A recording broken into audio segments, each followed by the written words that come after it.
पूज्याय राघवेन्द्राय सत्यधर्मरथाय च भजतां कल्पवृक्षाय नमतां कामधेनवे कृष्णाय वासुदेवाय देवकी नंदनाय च நந்தகோபகுமாராய கோவிந்தாய நமோ நமः. ஐந்தாவது வேதம் என்று போற்றப்படும் மகாபாரதம் பார்த்து வருகிறோம்.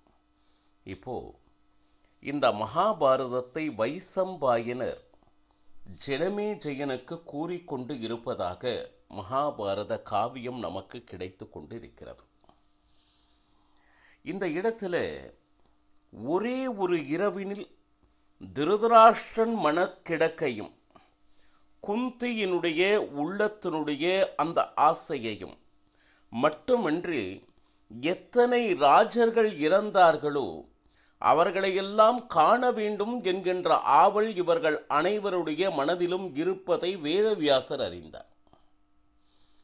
அந்த இரவினிலே இறந்த அத்தனை பேரும் அந்த நதியிலிருந்து எழுந்து வந்தார்கள். ஒரு இரவு இவர்களோடு இருந்து மீண்டும் தன்னுடைய ஸ்தானத்திற்கு திரும்பினர் என்று வேதவியாசரனுடைய மகிமையை ஜனமேஜயன் கிட்டே வைசம்பாயனர் கூறியும் பொழுது அவருக்கு ஒரு சந்தேகம். ஒரு தேகம் இருக்கிறது, அதனுடைய ஆயுள் முடிந்தவுடனே அந்த தேகத்தை சுட்டெரித்து விடுகிறோம். அப்படி இருக்கும் பொழுது அந்த தேகம் அதே போல அந்த நதியிலிருந்து எழுந்து வந்தது என்று சொல்கிறீர்களே, இதை எப்படி நம்புவது என்று ஜனமேஜயன் கேட்க, நம் தேகம் என்றால் என்ன, அந்த தேகத்தை கொடுப்பவன் யார், நம்மளுடைய கர்ம வினைகளுக்காக தேகம் நமக்கு வருகிறதே ஒழிய நம் தேகத்தை பற்றியோ அல்லது ஆத்மாவை பற்றியோ நமக்கு எந்தவிதமான பரிச்சயமோ ஸ்வதந்திரமோ நம்மிடம் இல்லை. இது அனைத்தையும் கையில் வைத்திருக்கக்கூடிய ஒரே ஒருவன் ஸ்வதந்திரன் யாருன்னா அவனே பகவான். முதல்ல நம்ம எந்த அளவுக்கு அஸ்வதந்திரராக இருக்கிறார்கள், அதே போல பகவான் நினைத்தால் எதையும் சாதிப்பான் என்பதனை நிரூபிக்க தொடங்குகிறார் வைசம்பாயனர். பாருங்க, நமக்கு முதலில் நாம் எங்கிருந்து வந்தோம் என்கின்ற ஞாபகம் இருக்கிறதான்னா அதுவே இல்லை. அடுத்து நாம் எங்கு போய் சேர போகிறோம் அப்படின்னா அதுவும் நமக்கு தெரியாது. ஆதி அந்தம்னு சொல்வாங்க. இதையெல்லாம் நம்ம படிக்கிறோம், இந்த மாதிரி புராணங்களில் கேட்கிறோமே தவிர நம்மளுடைய நினைவில் இறைவனுடைய உதரத்தில் இருந்த ஒன்றில் நேற்று நடந்ததே நமக்கு மறந்துடுது. உதரத்திலிருந்து வந்தோம், மீண்டும் இறைவனிடம் நாம் சேரப்போகிறோம் என்கின்ற ஞானத்தை தேடியே நம்மளுடைய வாழ்க்கை சொல்ல வேண்டும். நம்மளுடைய லைஃபினுடைய ஆட்டிடியூடே நாம் எங்கிருந்து வந்தோம், எங்கே போய் சேர போகிறோம், அந்த சேருவதற்கு உண்டான வழியில் நாம் செய்யக்கூடிய சாதனைகள் என்ன, அந்த இறைவனை மீண்டும் நான் சேர வேண்டுமென்றால் இந்த உலகத்தில் நான் இன்னும் பிறப்பு இறப்பு என்கின்ற அந்த சுழலிலிருந்து தப்பிக்க வேண்டுமானால் என்னுடைய பாதை எது, அதை ரொம்ப அற்புதமாக விளக்கி இருக்கிறார்கள். ஆனால் நாம் அதை படிப்பதற்கு நமக்கு நேரம் இல்லை, அது இல்லாமல் மனசில்லை. இந்த உலகத்தில் வாழ்ந்து மடிந்து மீண்டும் பிறப்பதற்குத்தான் சாதிக்கிறோமே தவிர இந்த ஆத்மாவினுடைய முயற்சி உத்தாரத்திற்காக மீண்டும் இந்த பிறவாமை என்கின்ற ஒரு நிலைக்காக நாம் எந்த ஒரு பயணத்தையும் நாம் இன்னும் ஆரம்பமாக பண்ணாமலே இருக்கும். காரணம் என்னென்ன, இதை செய்தே ஆக வேண்டும் என்று எந்த ஒரு தர்மமும் கூறவில்லை. அந்தந்த ஆத்மாவிற்காக தோன்றி உண்மைதானே இது என்று அந்த மனது நம்பி அதற்கு உண்டான அந்த யோகம், அந்த வழி, அந்த வழியில் முதலில் பயணத்தை ஆரம்பித்து விட வேண்டும். அது அட்லீஸ்ட் இந்த ஜென்மத்திலேயாவது. ஏன்னா ஏற்கனவே பல வருடங்கள் உருண்டோடிவிட்டது இல்லையா.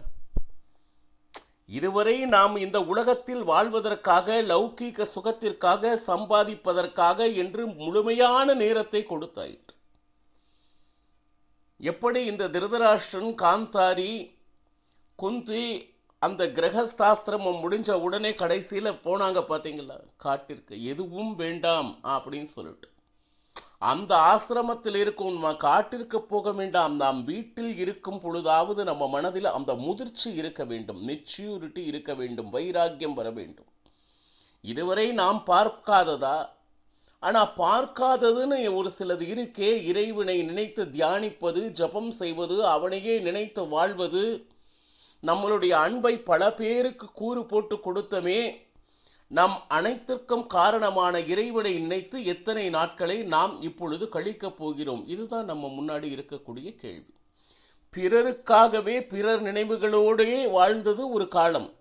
என் கணவன், என்னுடைய குழந்தைகள், என்னுடைய வீடு, இப்படி எல்லாமே நானே செய்கிறேன் என்கின்ற அந்த அகங்காரத்தோடே வாழ்ந்து முடித்தாயிற்று.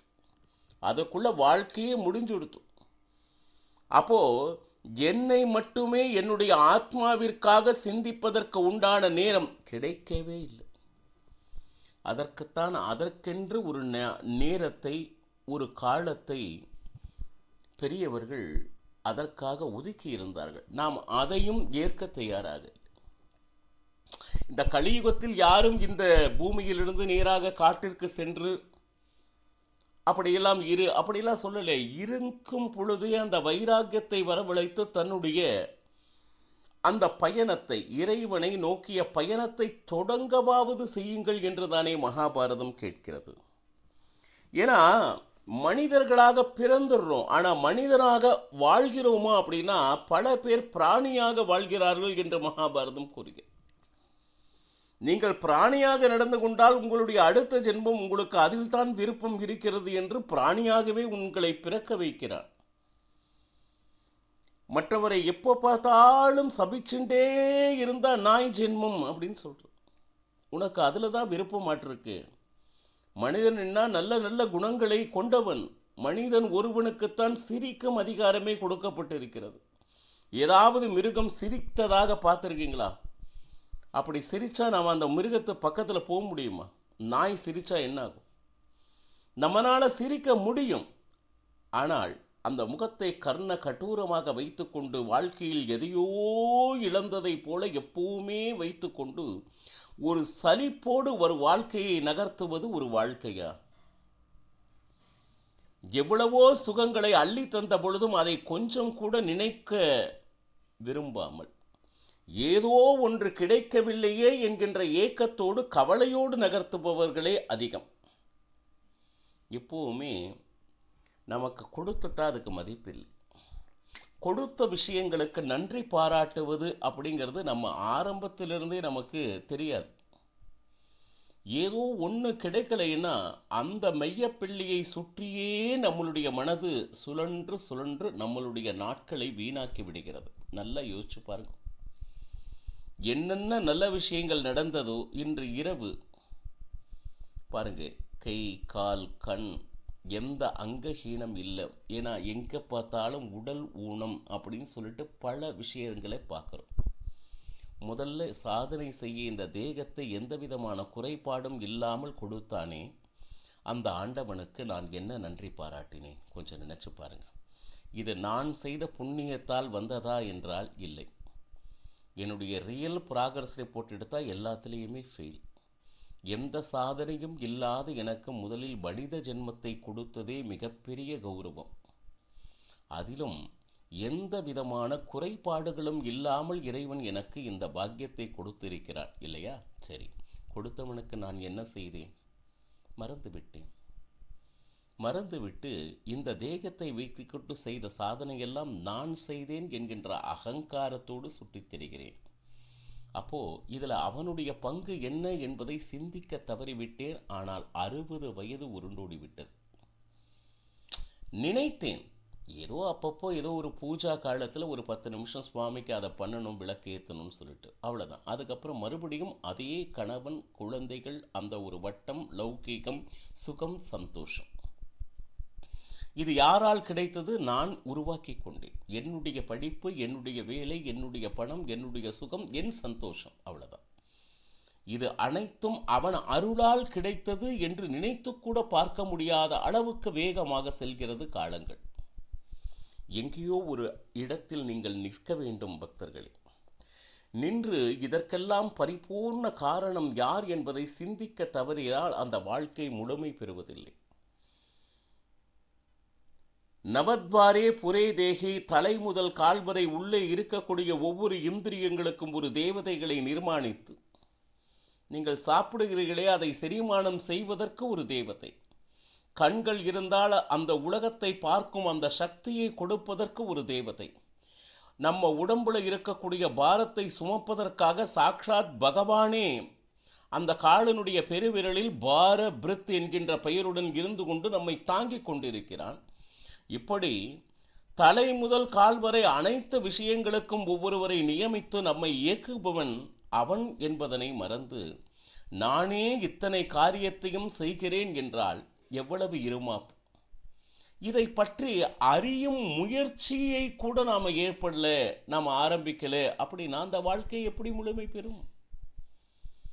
முதல்ல வெளி உலகத்தில் இருக்கக்கூடிய பார்த்து பிரமிப்பு அடைகிறதெல்லாம் ஒரு பக்கம் இருக்கட்டும், நம்ம உடம்புக்குள்ள எத்தனை விஷயங்களை இறைவன் அடக்கி வைத்து அதனை இயக்கி நம்மளை ஒரு மனிதனாக இந்த உலகத்தில் நடமாட வைத்திருக்கிறான் என்றால் அவன் நியமித்து வைத்திருக்கக்கூடிய தேவதைகளுடைய அனுக்கிரகம் அன்றி வேறு என்ன? இதை ஏதோ ஒரு இடத்திலாவது நீங்கள் புரிந்து கொண்டு அந்த வாழ்க்கையினுடைய பாதையை திருப்பிக் கொள்ள வேண்டிய என்றால் நன்றி கெட்ட மனிதர்கள் அவ்வளவுதான். ஒரு சாமானியமாக சிறிய உதவி வெளியில் செய்தால் கூட அதற்கு நன்றி பாராட்டுவது நாகரிகம் என்று நாம் நினைக்கிறோம். ஆனால் நம்மளை இயக்கி கொண்டு நமக்கு உள்ளே இருந்து இது அத்தனையும் வேடிக்கை பார்த்து கொண்டு இருக்கக்கூடியவன் ஒருவன் இருக்கிறான் என்பதனை மறந்தோமே. ஆனால் அதனால தான் ஆத்ம ஜோதிரகா அப்படிங்கிறார். நமக்குள்ளே இருக்கக்கூடிய இறைவனை எவன் ஒருவன் அறிகிறானோ அவன் சயோகி அப்படிங்கிறான். அப்போ இந்த தேகம் என்றால் என்ன? அந்த தேகத்தில் இருக்கக்கூடிய ஆத்மா, அந்த ஆத்மாவினுடைய பிரயாணம் எப்படி? இந்த தேகத்தினுடைய அந்த காலங்கள் முடிந்த உடனே மறுபடியும் மற்றொரு தேகத்தை எடுத்துக்கொள்கிறது இந்த ஆத்மா. இதில் நமக்கு எந்த விதமான சுவாதந்திரம் இல்லை அப்படின்னு சொல்லிட்டு, இன்று இரவு இத்தனை இறந்தவர்கள் இப்படி வந்தாங்க அப்படின்னா அதற்கு காரணம் அவர்களுக்கு இன்னும் ஒரு நாள் கர்ம வினை அனுபவிக்க வேண்டி இருந்தது என்பதே உண்மை அப்படிங்கிறார் வேதவியாசர். ஒரு இரவு இன்னும் இந்த பூமியிலே கர்ம வினையை அனுபவிக்க வேண்டியது, அது புண்ணியமாகட்டும் பாபமாகட்டும். தன்னுடைய பெற்றோர்களை காண்பதால் ஒரு சந்தோஷம்,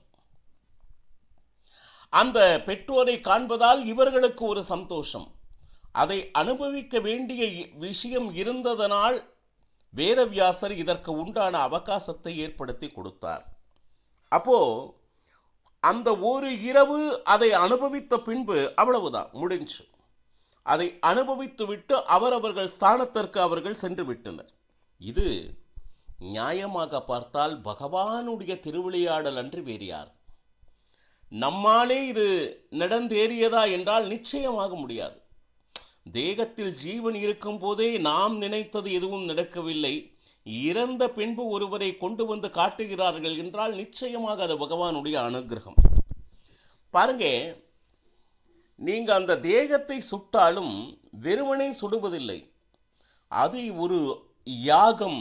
அந்த அக்னி, அந்த ஆகுதியை இறைவனுக்கு சமர்ப்பணம் பண்றோம். இந்த தேகத்தை உனக்கு அர்ப்பணம் செய்கிறோம் என்கின்ற மந்திரத்தை கூறிய ஒவ்வொரு தேகம் சுடப்படுகிறது.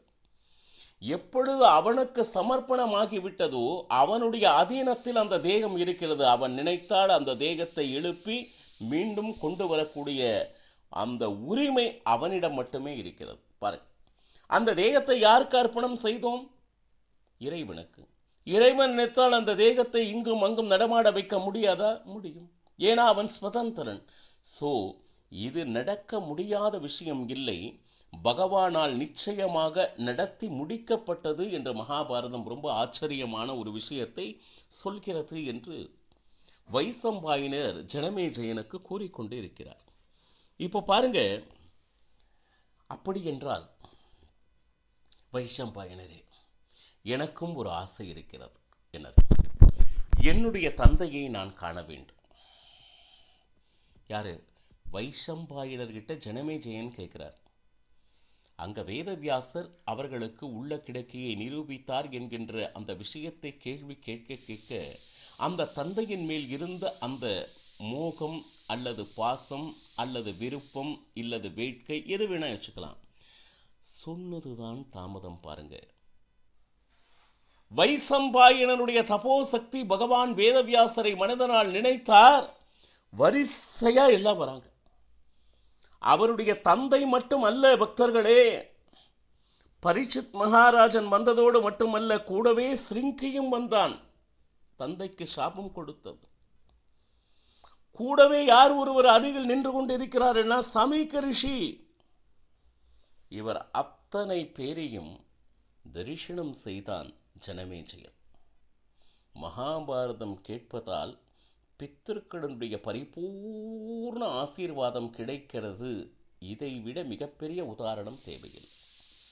பிரத்யட்சமாக தன்னுடைய தந்தையை பார்க்கக்கூடிய பாக்கியம் மகாபாரத சிரவணத்தினால் ஏற்பட்டது என்று மேலும் என்ன என்ன நடந்தது என்பதனை நாளையும் பெறலாம். சர்வம் ஸ்ரீகிருஷ்ணார்ப்பணமஸ்து. ஹரே ஸ்ரீனிவாச.